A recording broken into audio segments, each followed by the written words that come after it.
L'impact sur la biodiversité est énorme, puisque ça tue 1 million d'oiseaux chaque année, 100 000 mammifères par an, et toutes les conséquences qu'on a sur les polluants organiques persistants sur la chaîne alimentaire.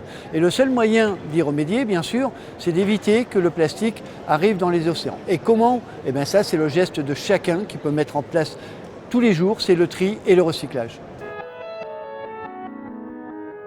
La région Sud, elle est partenaire privilégié pour les collectivités qui, elles, sont responsables et compétentes en matière de collecte et de traitement des déchets. Donc elle n'investit pas elle-même, par contre elle peut accompagner ces collectivités qui sont compétentes dans l'investissement, à la fois dans la modernisation des centres de tri et dans l'accompagnement sur l'innovation pour inciter au geste de tri et motiver les citoyens pour le faire. Les principaux enjeux du point de vue psychologique, des comportements, de ce geste éco-citoyen et du tri en particulier, c'est premièrement de se rendre compte qu'on a le choix et qu'on est capable de faire autre chose que de dérouler son habitude. Et pour ça, il faut être attentif. Il faut donner l'occasion aux individus d'accorder un peu d'attention à ce sujet, de raisonner et de pouvoir faire autre chose. Et ensuite, il faut qu'ils aient des raisons de le faire. Il faut qu'ils trouvent que ça a un sens, qu'ils voient où ça mène, qu'ils soient capables de le faire, qu'ils se rendent compte qu'ils sont capables de le faire et puis qu'ils voient qu'ils ne sont pas tout seuls. Delta France Association, c'est une quinzaine de ramassages de déchets sur le littoral marseillais avec des associations partenaires.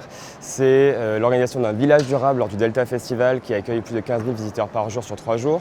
C'est des actions de sensibilisation auprès d'un public jeune dans les quartiers difficiles à Marseille. C'est la création d'une communauté de 1000 jeunes, la Delta Family, qui organise des actions toute l'année aussi sur Marseille. La consommation responsable est devenue une tendance dominante de la consommation en France. L'Observatoire de la consommation responsable Obsoco-Citeo montre que pour 6 Français sur 10, prendre en compte l'environnement dans leur consommation est devenu une priorité. Pour autant, ils sont aussi nombreux, 60% des Français, à trouver que c'est difficile de consommer de manière responsable, sauf évidemment en ce qui concerne le tri et le recyclage qu'ils placent dans leur priorité d'action.